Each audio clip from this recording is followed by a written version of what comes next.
Hello there, and welcome to my first video. I have decided to jump on the ClanGen bandwagon.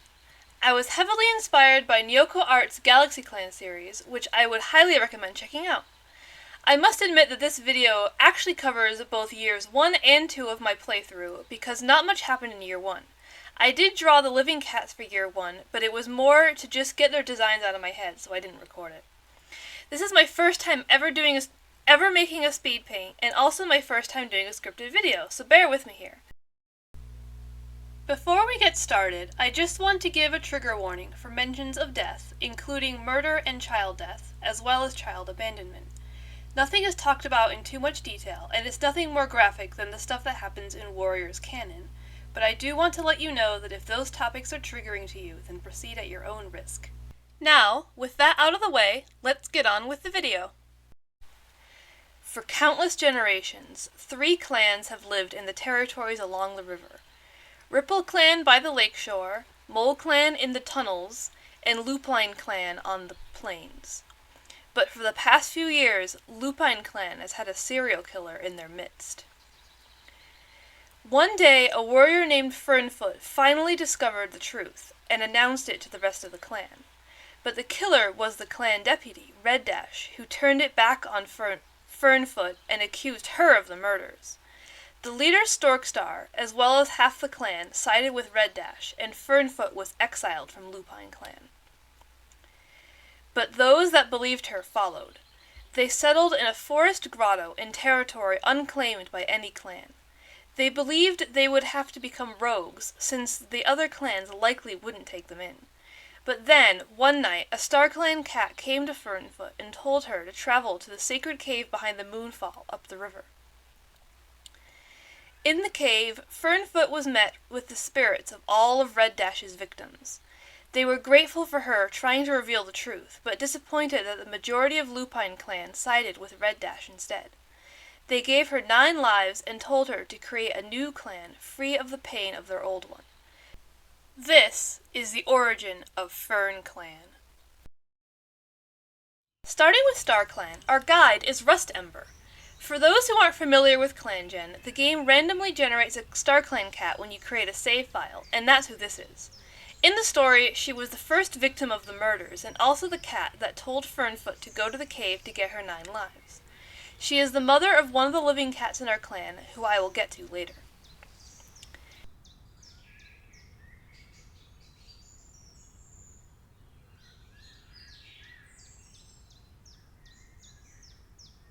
Next is Lightning Kit. A patrol found her abandoned in the forest during Leaf Bear, and she died of sickness on the very next time skip. I think she was just born weaker than the rest of her litter, which is why she was abandoned and why she ultimately died. But at least the last few weeks of her life were spent in the comfort of a medicine cat den rather than the frozen forest, and now that she's in StarClan she feels stronger and more energetic than she ever did before.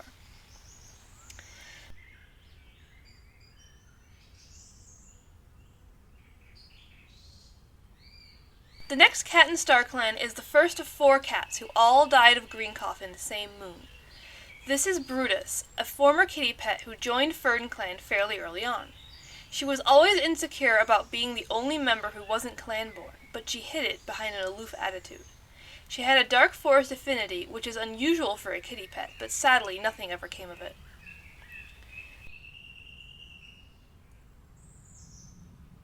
Moving on, we have Frecklemist, another kit that was abandoned in the forest. He was a bit of a bratty apprentice, but he was also very honest and an absolute sweetheart. He was beloved by all, including me, and I was completely devastated to see him die. He watches over his former clan and hopes to give a life to the next leader.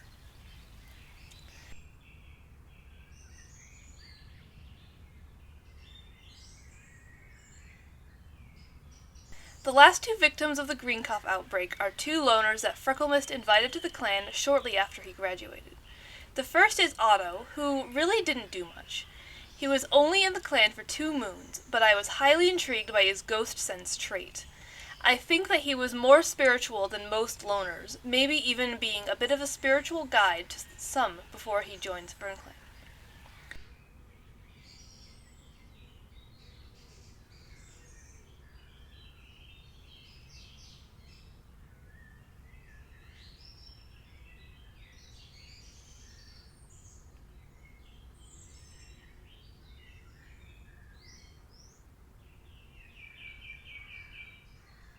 Next is Swift.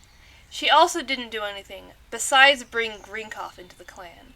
That's right, she didn't know it, but she was infected with the disease when she joined FernClan and was the indirect reason that she and 3 other cats died. She feels very guilty about this, but the other cats, especially Frecklemist, reassure her that it wasn't her fault. By now, she's even starting to believe it.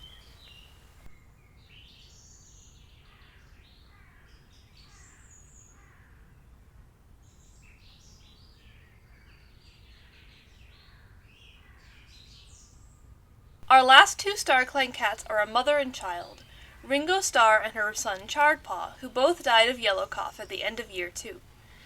Ringo joined with 3 newborn kits, Chard Kit, Ashen Kit, and Shrub Kit. She was an alley cat in the Two-Leg Place who fled to the forest when she became pregnant so the Two-Legs wouldn't find and take her kits.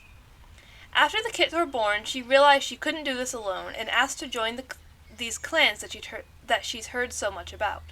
She's sad to be in StarClan, but at least it means she can be there for her son.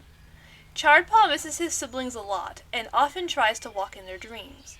He isn't sure if they realize that he's actually there and isn't just a figment of their imagination, but they talk to him just like they used to, and that makes him happy. He just wishes he could talk to both of them at the same time.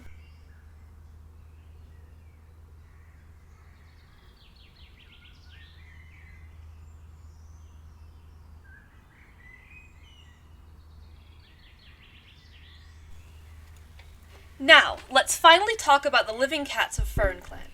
First is, of course, our leader Fernstar, formerly known as Fernfoot.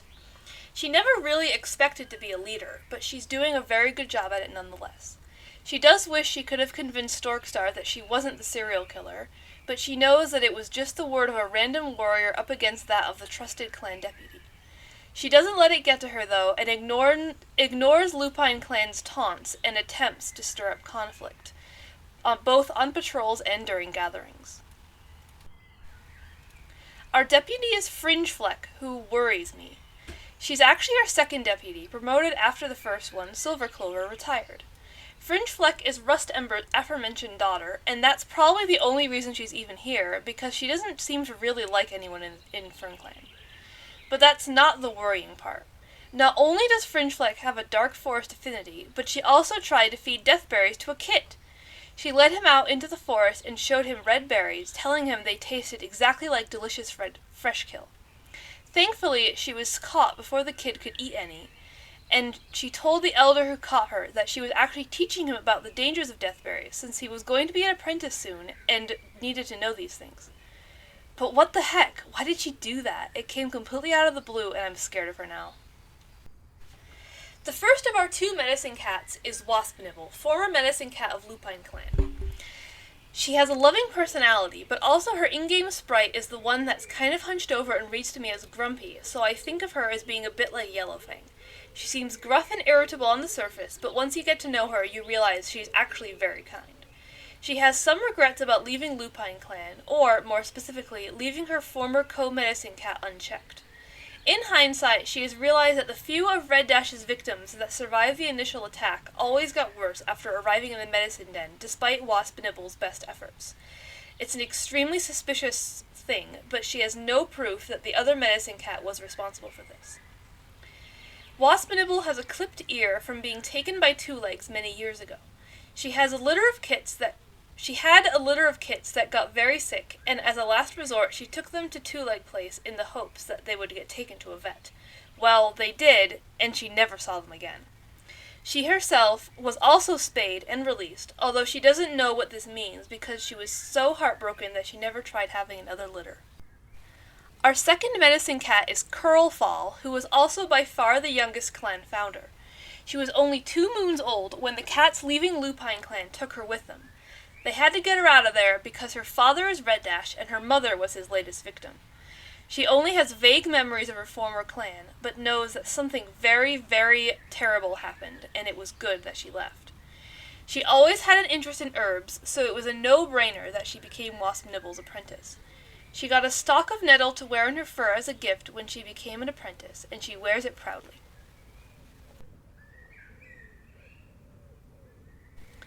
Our oldest warrior is Riverspots, the resident playboy.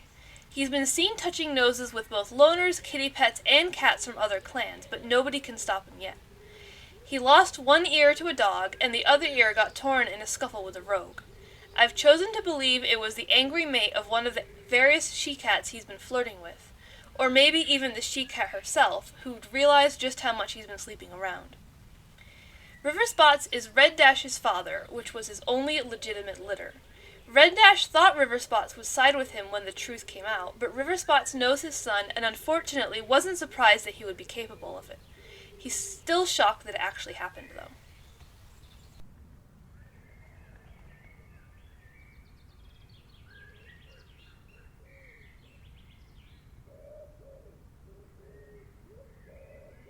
The next warrior is Runnaldust. While she is a former member of Lupine Clan, she was not part of the original group that left. She first sided with Red Dash, but a few moons later she realized her mistake and left to join the others in Fern Clan. She wasn't sure if they would take her in, but was pleasantly surprised when they welcomed her with open arms. She cared for Lightning Kit in the brief time before Lightning Kit died. Overall, Runnaldust hasn't done much, but I still really like her, and I hope she'll do more in the future. Next is Smithgorse.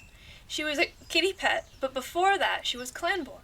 This is one of Wasp Nibble's kits, adopted by a two-leg family living close to clan territory, and the two finally reunited shortly after FernClan was formed. She was given the name Gorse Kit at birth, but her two legs named her Smith. And as this was her name for the majority of her life, she didn't want to give it up. So when she rejoined the clans, she was given the name Smithgorse to honor both her clan life and her kitty pet life. Our last warrior is Applegale. He was Fernstar's apprentice, who had only recently graduated when they all left Lupine Clan. He's never really liked going out on patrol, always worrying that something bad would happen. He much prefers staying in clan and taking care of the elders and the kits. He and Curlfalla started to form a friendship toward the end of year 2. Applegale went with her on an herb-collecting expedition, and he was surprised by how interesting medicine really is. He's such a sweet boy, and I will cry if anything bad ever happens to him. Moving on to the apprentice den, here's Swallowpaw, Applegale's equally anxious apprentice. I feel like putting these two together was a bad idea, but who am I to question it? Who knows, maybe it'll work out. Swallowkit was found on the edge of the territory with the scent of Lupine Clan on him. Nobody knows whose child he is or why they left him in FernClan territory as soon as he was weaned, but it was probably for good reason. The other two apprentices are Ringo Starr's remaining children. The first is Ashenpaw, who is Fringefleck's apprentice. She is very outgoing and is trying her best to get Swallowpaw to come out of his shell. She misses her mother and brother a lot, and it's a good day whenever she dreams about them.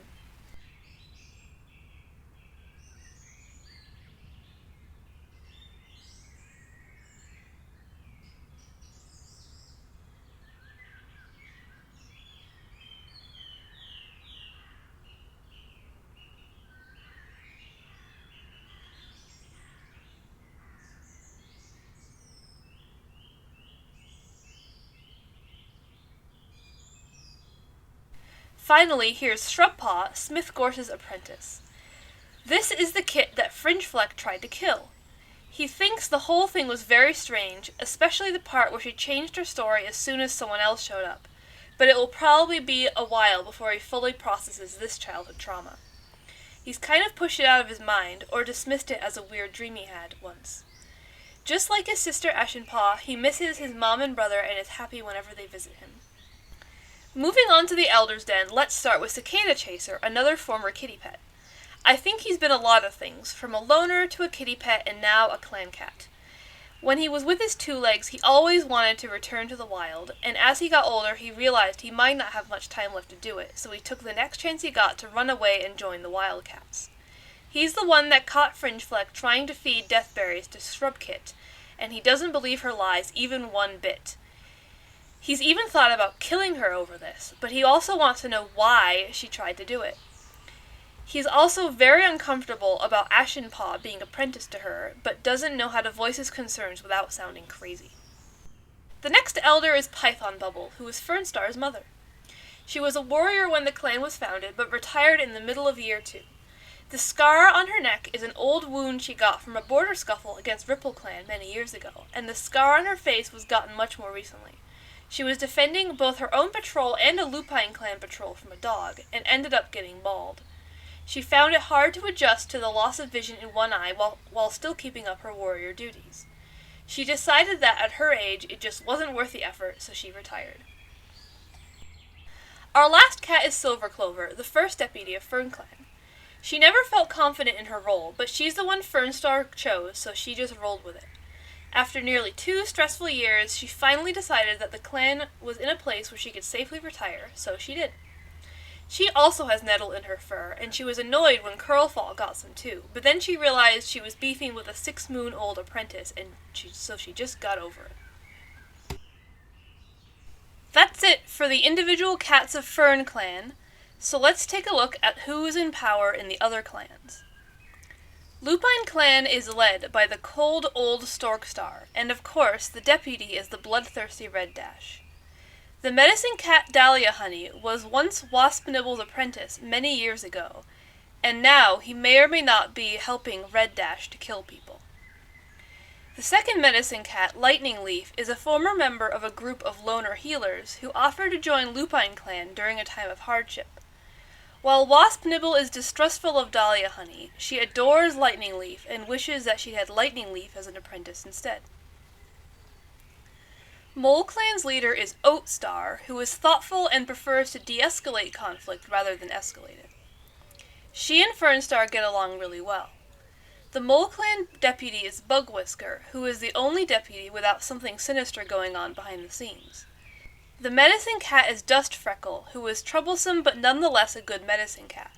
He was left the clan's only medicine cat at only 20 moons old after his former mentor was kidnapped by Two Legs. Dust Freckle got frostbite while desperately looking for herbs in Leaf Bear, a trip that he still turned up empty-pawed from despite his best efforts. Ripple Clan is led by the vengeful Auburn Star, and their deputy is Pale Feather, who has an unshakable dark forest link. The 2 medicine cats are Shade Apple, another former member of the Loner Healer group, and Chestnut Street, who constantly worries that she doesn't deserve to have her full name. Well, that's it for this video. I hope you enjoyed it. It was a lot of drawing cats, but it was good to flex my warrior design muscles. I really liked using the in-game sprites as a guideline, but not worrying too much about following them super strictly. I didn't show the in-game sprites in the speed paints because coming up with good designs involves a lot of trial and error, and I didn't want to do that on camera. Anyway, thank you so much for watching. Bye!